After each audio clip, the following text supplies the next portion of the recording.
তখন তো আইনই হয় নাই। তখন আইন সংশোধন করবে না, তখন আবার রাস্তায় যাবে। বাংলাদেশের ইতিহাস সংবিধানের মতো জিনিস 17 বার অ্যামেন্ডমেন্ট কেন আইন করে 17 বার করবে? 17টা মেজর, 30টা সবগুলো ফেরেস্তা না সংসদে, এগুলো তো গুতগতি এর ঠেক দেওয়ার জন্য। 2/3 মেজরিটি মানে সব আইনের ঊর্ধ্বে। 30টা সবগুলো ফেরেস্তা না সংসদে, এগুলো তো গুতগতি এর ঠেক দেওয়ার জন্য। 133টা অধ্যায় কিভাবে পাস করবে বলেন?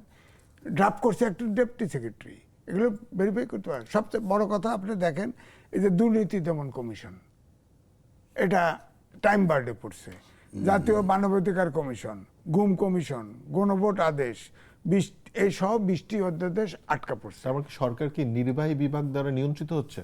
না, এটা হচ্ছে কি, আমার বক্তব্য আমি আগেও বলার চেষ্টা করছি যে এগুলো আইন হবে, অধ্যাদেশ পাশ মানে আইন হবে। আইন খেলু কথা না, যা ইচ্ছে তাই পাশ করে দিবেন তা তো হবে না। এটা অবশ্যই বললেন যে এটা তো অ্যামেন্ড করতে পারবে আবার। এখন এমন করলে আপনার ব্যথা কি? রাস্তায় যেতেছেন চান, আইনই তো হয় নাই, এখন না করলে তো আইনই হলো না। আবার তো আইন করে আবার সংশোধন হবে, আবার সংশোধন হবে। এটাকে আইন করার মানে হচ্ছে পরে আপনি আইন সংশোধন করবেন, এখন তো আইনই হয় নাই। তখন আইন সংশোধন করবে না, তখন আবার রাস্তায় যাবে। বাংলাদেশের ইতিহাস সংবিধানের মতো জিনিস 17 বার অ্যামেন্ডমেন্ট কেন আইন করে 17 বার করবে? 17টা মেজর করছে, যার যার অনুকূলে করছে, যার যার অনুকূলে করছে।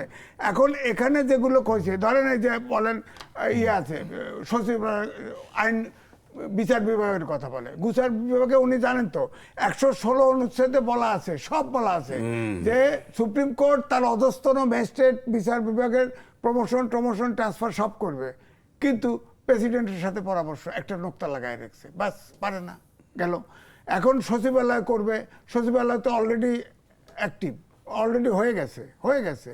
তো এখন এই অধ্যাদেশটা আবার বলছে যে দুর্বলতা আছে, এগুলো সংশোধন করে এই অধ্যাদেশ 20টা আবার নেক্সট সেশনে উপস্থাপন করা হবে। 1 মাস পরের আগে 90 দিনের সেশন করবে। এখন বললে রাজাকে বললো 90 দিন পর্যন্ত যদি অ্যাবসেন্ট থাকে কেউ, তাহলে তার মেম্বারশিপ থাকবে। হ্যাঁ, থাকবে। 90 দিনের বেশি গেলে মেম্বারশিপ থাকবে না।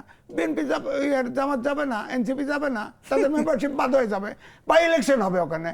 সমস্যা কি? না, তাহলে তো আবার সে পুরনো সার্কেল তো হচ্ছে। কারণ হচ্ছে, আমি আপনাকে বলি নাই, আপনি বলেন 2/3 মেজরিটি একটি দল পেয়েছে, সেখানে আপনার তার 7 জন, আপনার 5 জন আছে, সেই কমিটির মাধ্যমে অধ্যাদেশগুলো আসে। আপনি এখানে কোন সমঝোতা হয়েছে, কথা রাখলো না, বলেন না কেন?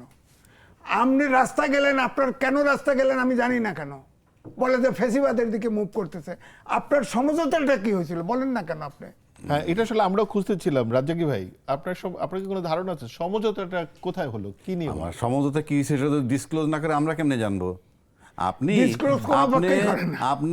আপনি যখন এতগুলা মেয়রকে বা সিটি কর্পোরেশন বসাই দিতে পারতেছেন, কিসের বলে বসাইলেন?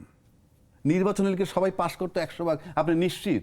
তো এটা যদি বসাইতে পারেন, you can do whatever you like, because you have got 2/3 majority. আমি আবারও বলছি, বাংলাদেশের ইতিহাস 55 বছরের ইতিহাস, 2/3 মেজরিটি মানে সব আইনের ঊর্ধ্বে, সিম্পল।